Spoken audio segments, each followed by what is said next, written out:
Bonjour à vous et bienvenue mes chers hockey fans à un autre aperçu pour ce qui est de la saison 2025-2026 de la LNH et aujourd'hui on s'attaque au très surprenant Blue Jackets de Columbus.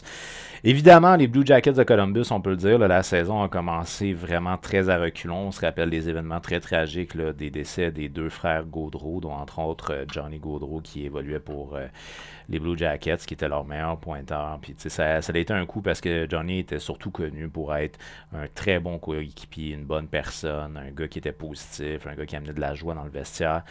Et on se rappelle aussi que son très bon ami, voire son meilleur ami, Sean Monahan, avait signé à Columbus en grosse partie parce qu'il voulait aller rejoindre son ami Johnny Gaudreau. Donc la saison a commencé d'une façon très dramatique là, du côté de Columbus, mais d'une certaine façon, j'aime croire l'idée que c'est comme une espèce d'aura de Johnny Gaudreau qui a fait que cette organisation-là, que personne ne voyait en séries éliminatoires, a passé à 2 petits points de faire les séries éliminatoires. Donc, si les Blue Jackets de Columbus n'avaient ne serait-ce qu'une victoire de plus en temps réglementaire, on passait le Canadien de Montréal et on était en séries éliminatoires, malgré le fait qu'il n'y a personne qui nous voyait en séries éliminatoires, malgré le fait qu'il y a eu des blessures tout au long de la saison. Ça a été compliqué là, à certains moments. Captain Bojaner qui n'était pas là. Bojaner qui va avoir joué seulement 26 matchs. Sinon, notre meilleur pointeur, là, celui qui aurait dû théoriquement être notre meilleur pointeur, ben pas notre meilleur pointeur, notre meilleur avant, disons, Sean Monahan. Sean Monahan qui a été limité à 54 matchs, qui aurait probablement fini aux alentours de 80 quelques points comme Zach Werenski. Donc, tu sais, ça a été des lourdes pertes là, qu'on a eues du côté des Blue Jackets de Columbus. Thank God, par exemple, on a eu un Werenski qui a été en santé toute la saison qui a connu une saison extraordinaire.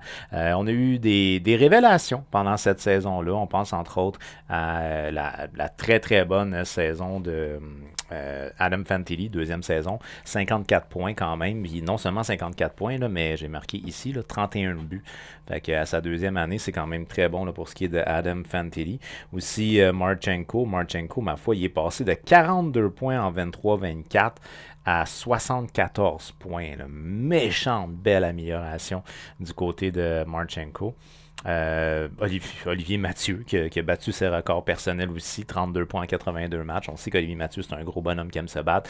Fait qu'il y a eu des très belles histoires que je qualifierais d'assez surprenantes là, du côté des Blue Jackets de Columbus. Que dire aussi du gardien de but Jet Greaves qui est arrivé en toute fin de calendrier.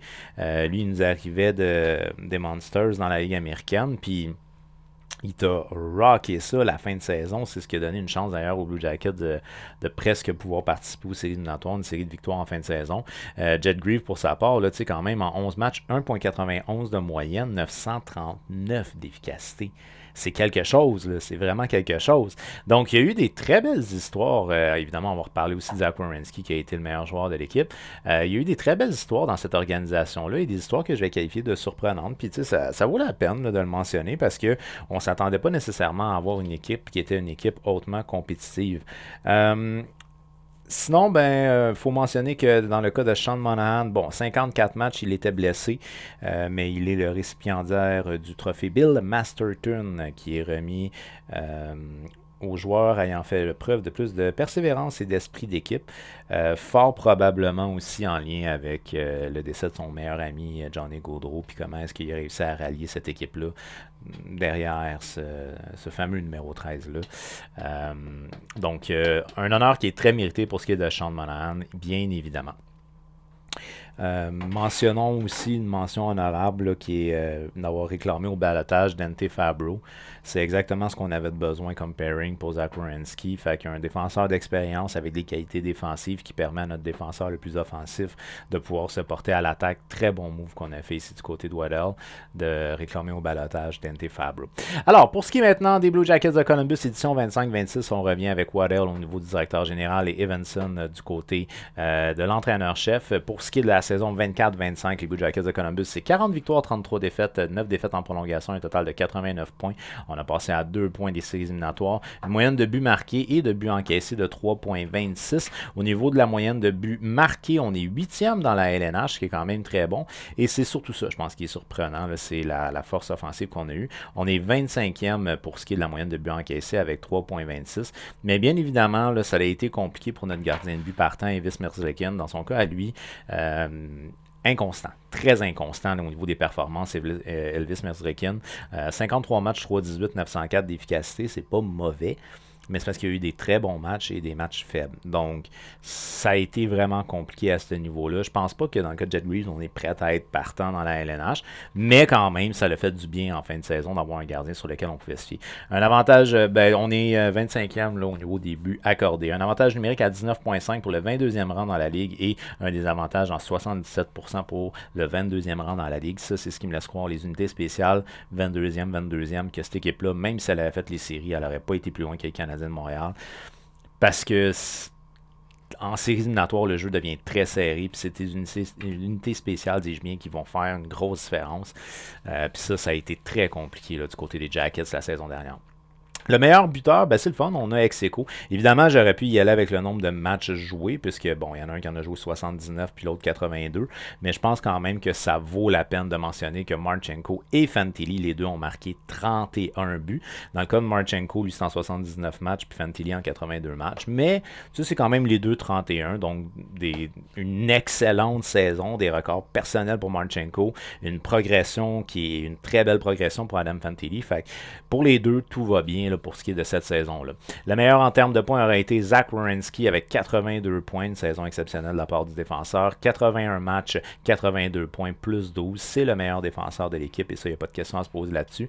Mais par contre, l'arrivée de Dante Fabro, ça le libère un peu et ça, c'est vraiment un très bon move. Ça lui fait du bien, j'en suis plus que convaincu. Alors maintenant, concernant les trois espoirs, évidemment, dans le cas de Caden Lidstrom, c'est un peu compliqué. Il n'a pas joué de la saison l'année dernière. Donc, les seuls stats qu'on a pour la saison 24-25, c'est au niveau de la Ligue de l'Ouest. Il a joué en séries éliminatoires. En 4 matchs, il a 2 buts, 2 passes. Dans le cas de Caden Lidstrom, c'est un jeune joueur de centre de 19 ans, 6 pieds 3, 220 livres, donc très gros gabarit. On dit qu'il y a un tir lourd, c'est un bon vieux power forward avec un tir précis, donc lourd et précis, en plus d'être un power forward. Il devrait s'aligner avec Michigan State au niveau de la NCAA cette saison, donc on ne le verra pas dans la LNH pour ce qui est de Caden Lidstrom, mais c'est tant mieux parce qu'il n'a presque pas joué l'année passée, fait qu'aussi bien. Puis c'est ça, c'est un très haut prospect là, qu'on a du côté des Blue Jackets de Columbus, un gros joueur de centre qui est capable de vraiment faire un impact offensif. Là. C'est très souhaitable à long terme pour les Blue Jackets. Ensuite de ça, on va y aller avec Luca Delbel-Bellouz. Et dans ce cas-là, on parle d'un joueur de centre ailier gauche, 21 ans, 6 pieds 1, 185 livres. C'est un gars qui a excellé au niveau de la Ligue américaine la saison dernière en 61 matchs, 27 buts, 26 passes, 53 points. Évidemment, un bon marqueur, on va s'entendre. Sinon, il a joué un petit 15 matchs avec les Blue Jackets l'année passée, 8 points en 15 matchs. On dit de lui qu'il a un très bon tir ainsi que de bonnes passes. C'est un joueur qui est un joueur à caractère offensif qui pourrait faire le saut dans la LNH dès cette année, là, dans le cas de Delbel-Bellouz. Ensuite de ça, j'ai mis le joueur... je pense qu'il est né au Québec. En tout cas, Atlis parle français, là, Jordan Dumais. Mais il me semble qu'il est québécois. Donc, le joueur québécois Jordan Dumais, ailier droit, ailier gauche, là, il a joué au niveau de la Ligue américaine. Seulement 21 matchs, par contre, là, pour ce qui est de Jordan Dumais. En 21 matchs, il a 4 buts, 7 passes pour 11 points. Évidemment, on voudrait une saison complète dans la Ligue américaine pour Dumais. Puis c'est un gars qui a un très très haut potentiel offensif. Un petit 5 pieds 11, 179 livres. Il est âgé de 21 ans. On dit de lui qu'il a d'excellentes passes et un bon hockey IQ. C'est un bon playmaker, un gars qui est capable d'alimenter ses coéquipiers. Au moment de tourner cette vidéo-là, on est samedi le 13 septembre, il est 18h. J'ai pas de confirmation encore concernant Brendan Smith. Il est en essai professionnel avec les Blue Jackets. Il n'a pas signé de contrat. Fait qu'au moment où vous regardez cette vidéo-là, peut-être qu'ils l'ont release, peut-être qu'ils l'ont libéré, peut-être qu'ils l'ont signé, je ne sais pas. C'est un défenseur d'expérience, donc vu que j'étais vraiment pas sûr s'il allait être là ou non, je l'ai mis scratch. Mais il pourrait faire partie de ton 6 partant, ton 6-pack. Il pourrait en faire partie sans trop de problème.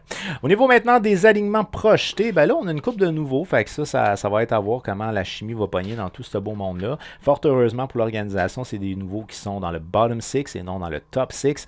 Ça l'aide parce que ton top 6, c'est lui qui doit surtout produire offensivement. Tant que les gars se connaissent, là, c'est quelque chose qui peut être pas si mal. Là. Rajouter des gars en profondeur, c'est pas si pire. Alors, on y va avec Voronkov, la saison dernière, 47 points, 73 matchs. Il a joué avec Sean Monahan l'année passée.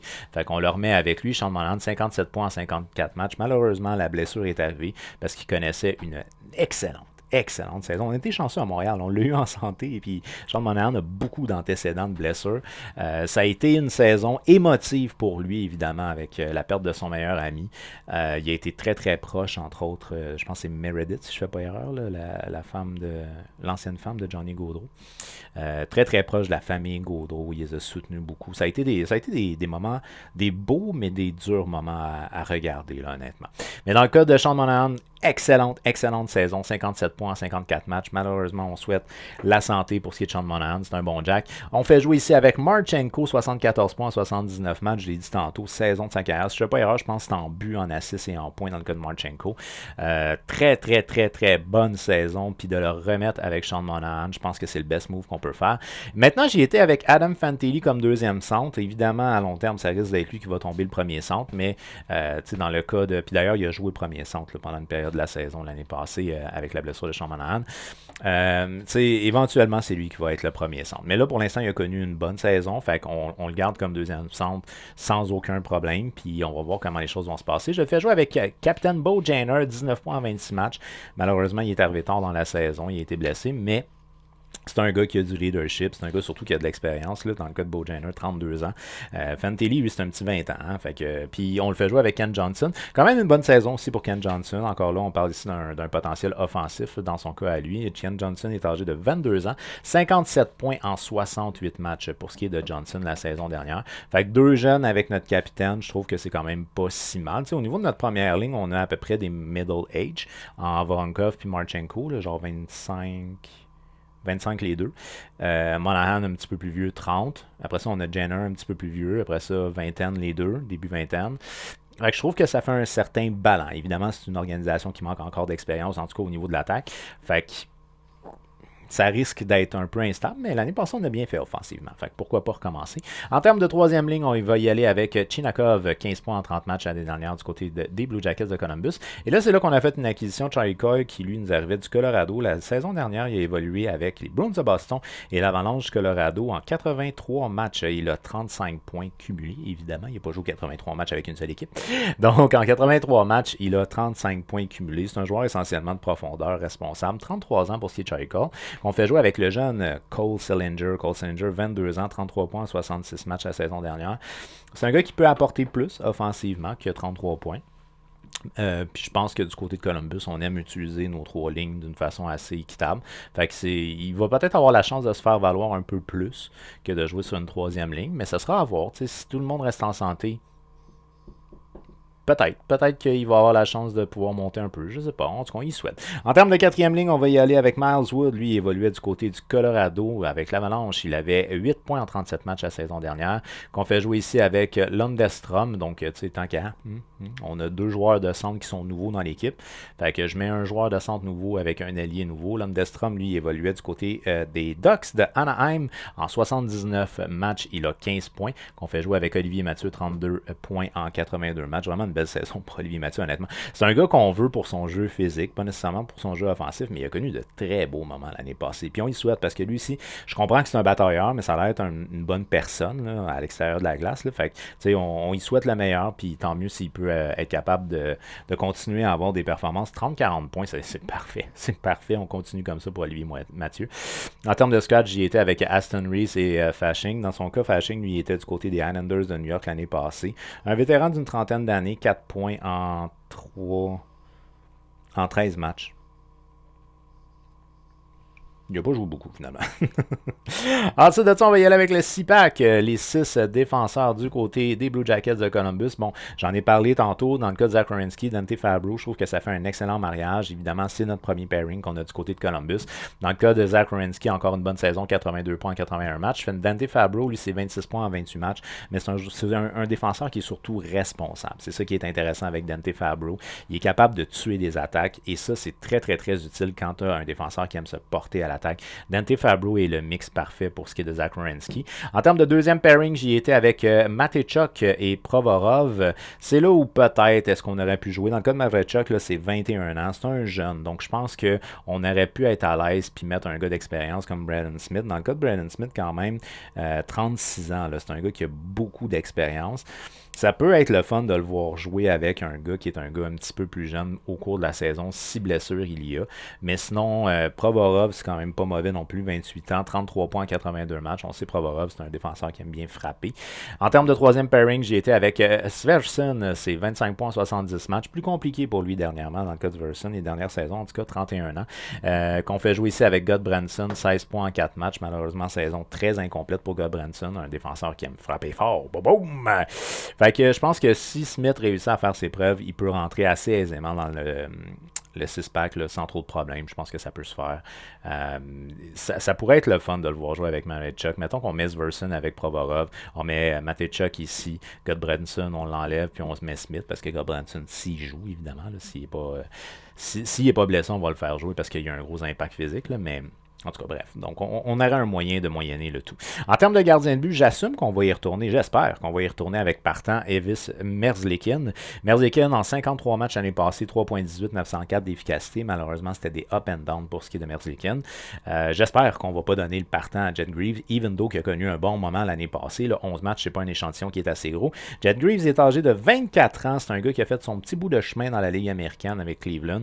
En 11 matchs la saison dernière chez les Jackets et non dans la Ligue américaine. 11 matchs, 1.91 et 939 d'efficacité. Il en a fait tourner des têtes. Jacob Dobish, quand il est arrivé dans la ligue, il a fait tourner quelques têtes. Lui, il en a fait tourner plusieurs.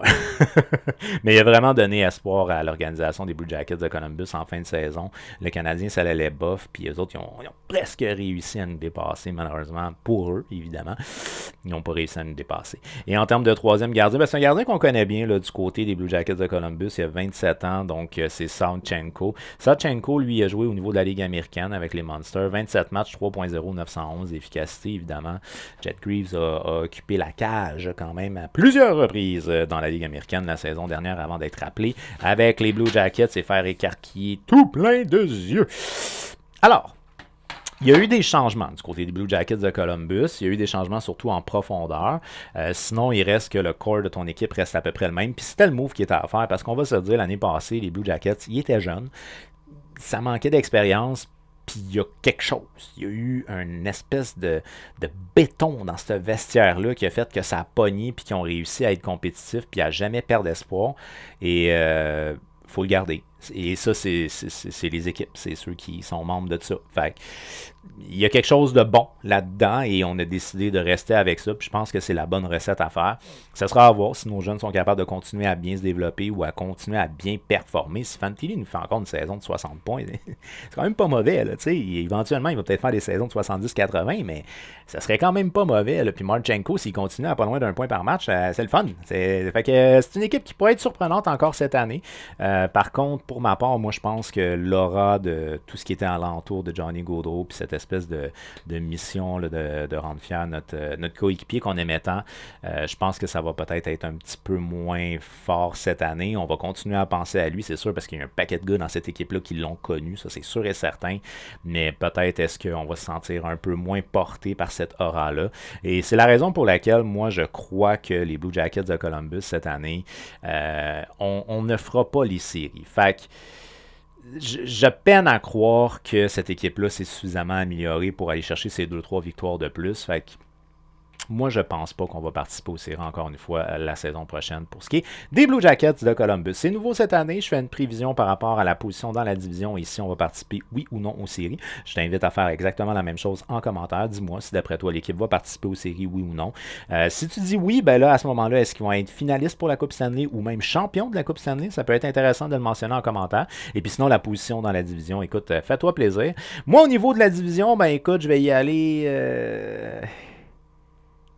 Sixième.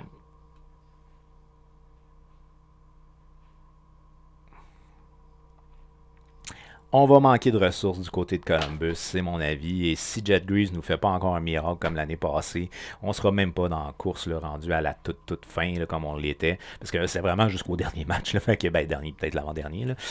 C'était ça. C'était beaucoup d'adrénaline du côté de Columbus l'année passée, la course aux séries. Alors c'est ça pour moi, les Blue Jackets de Columbus, édition 25-26. C'est une équipe qui va terminer au 6e rang de la division métropolitaine et qui sera éliminée des séries. Alors d'après toi, cette équipe-là, série, oui ou non, quelle position dans la métropolitaine, faites-le moi savoir. On n'oublie pas, on fait un petit like et on partage pour être un maximum de hockey fans à se jaser. Et une fois qu'on s'est abonné, on active la petite cloche pour savoir quand sont mis en ligne les prochains previews, les prochains aperçus, parce que comme vous voyez, je suis pas nécessairement toujours précis à la même heure, à la même journée. Hein? Fait que j'y vais quand on est capable d'en faire le maximum possible. Fait que activez la petite cloche pour être au courant quand il y a des nouveaux previews qui sont mis en ligne. Sur ce, gros merci à toi d'avoir regardé la vidéo et on se revoit très bientôt.